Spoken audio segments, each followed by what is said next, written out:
Hey everybody, how are you doing? And I hope all is well. Welcome to a new episode of Snake Oil, and I want to remind you guys of the fact that the Snake Oil episode is not a review of a plugin. It's simply me looking at a plugin directly out of the box or out of the internet without reading the manual, just intuitively looking at it and deciding if it's any good or not. So, with that being said, let's get started with this one.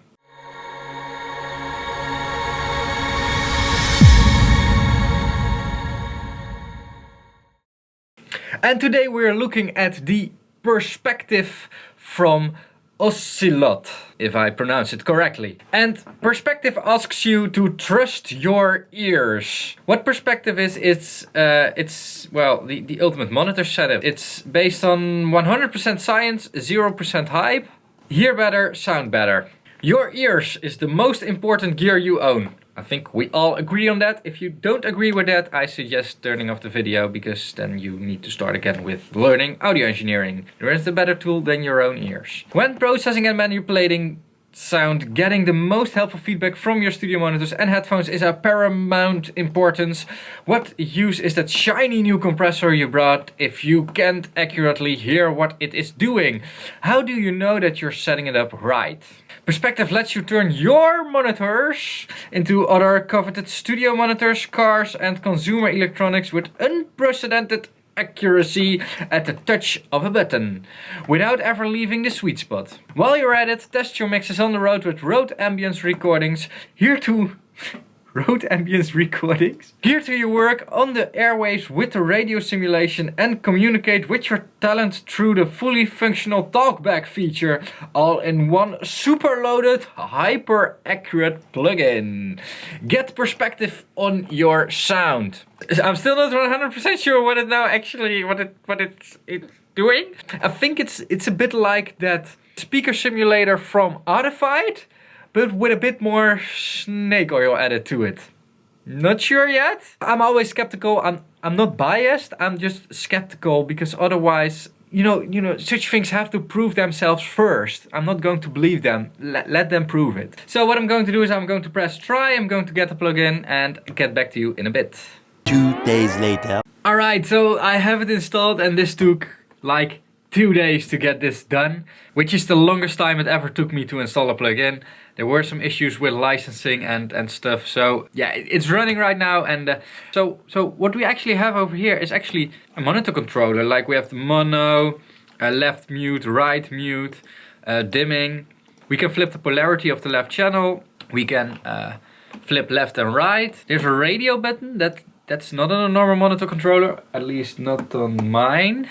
And we have a talkback feature, which works with an extra external plugin. And not going into depth about the talkback feature, but I guess it works, because if that even doesn't work, then yeah. But the main feature of the plugin is, of course, speaker simulations. So in order to get the best simulations, and I did actually read about this in their manual, because I wanted to make sure, you have to select your own speakers. And what it does is, when you select your own speakers, it actually already starts compensating those speakers for the flaws that are in those speakers, if I understood the manual correctly. The thing is, I'm using very custom made speakers, so mines aren't in here.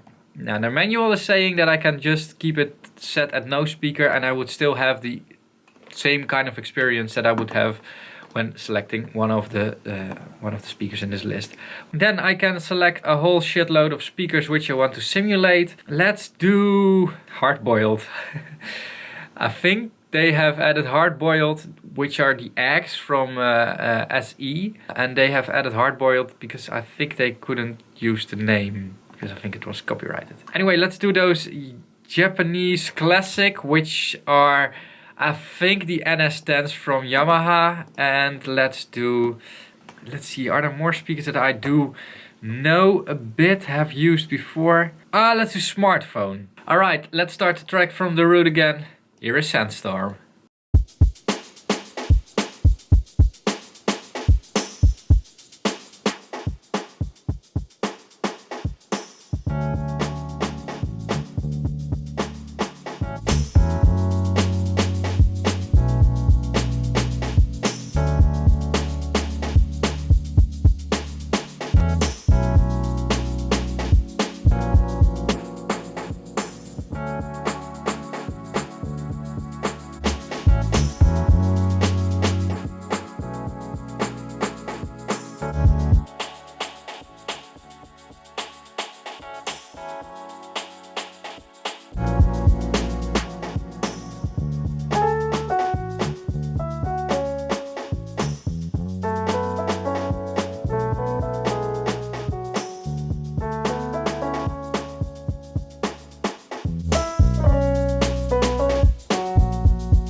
actually doesn't sound that bad. It's not as bad as I was expecting.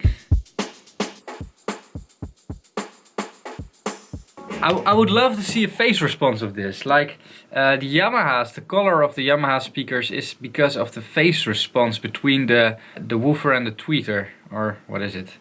That's where the magic color comes from. I did read about it, and because of the crossover frequency, and it's actually a pretty bad speaker in terms of how it's designed. But that's what the power of the Yamaha is coming from. So I'll check if I can get a phase response out of this plugin, which isn't that easy to make, but I will check it a bit later. Actually, not bad. Radio, what is radio?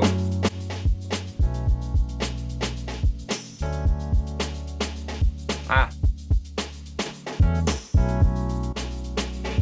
Not what I was expecting from the radio feature, actually.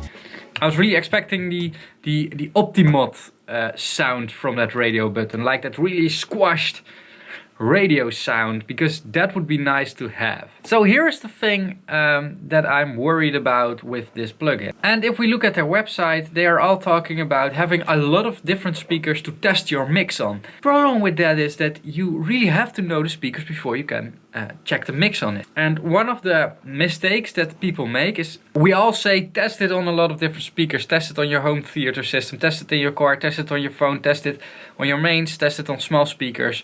Test your mix everywhere. Thing is, if you do that as a home producer, as a bedroom producer, or maybe even as a professional producer, you're testing it on your own devices.